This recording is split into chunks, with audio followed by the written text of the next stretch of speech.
I took some boys to Colorado and went skiing in the Rockies. We were filling out the application to get skis, to rent skis, and one of the boys turned to me and said, "Mr. Lynn, how do you spell Kansas?"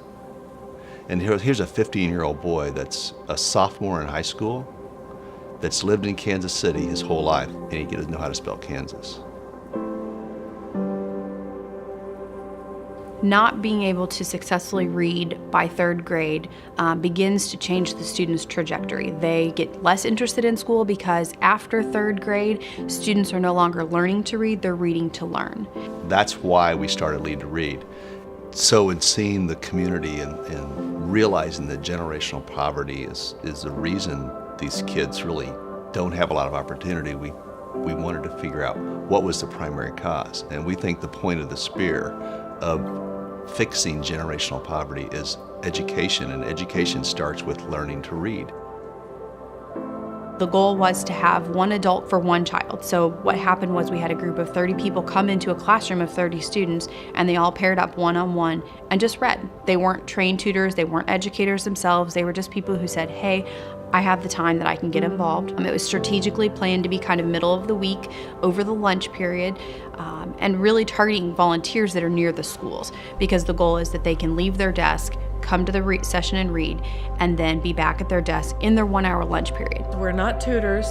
It's a 30-minute window, and you can come from work, or you can come from home if you're retired or a stay-at-home mom or dad. To a student, to a kid, it doesn't matter whether you're 75 or 25. It just matters that you show up.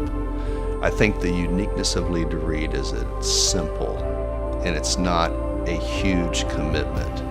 It's 30 minutes once a week for a year. You do it with other people that are doing the same thing in the same classroom, so there's camaraderie that develops.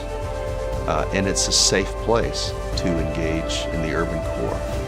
I honestly didn't realize the first time I started volunteering with this that 30 minutes would make a difference, but all the teachers say it does. Ultimately, if they actually, after third grade, know how to read to learn, then they're going to be a child that's going to stay in school and graduate. And if we can get the dropout rate changed and turned the other direction in our urban core schools particularly, that'll impact the city, that'll impact the state, that'll impact everything.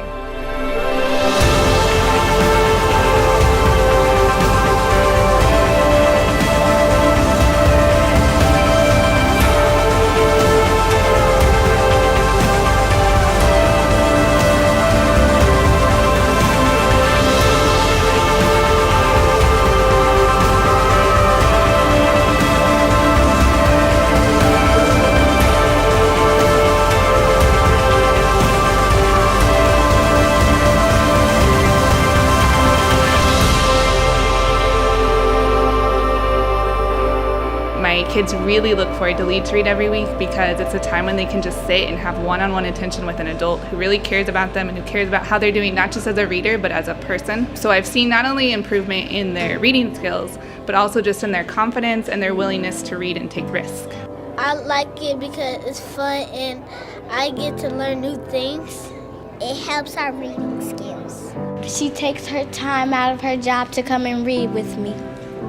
There's someone who can read to me, so I just won't have to be reading by myself. Our vision is that by 2020, every kid in Kansas City, 1st through 4th grade, in the urban core would have someone to read to them every week. We realize it's going to take time, and nothing happens quickly. Nothing grows quickly. You have to prove it, and there has to be, kind of deliberate growth. So our goal over a period of time, if we could connect 5,000 readers to 5,000 kids in the urban core, we would pretty much have the urban core covered. That's where we need to get to really make a lasting impact in the urban core.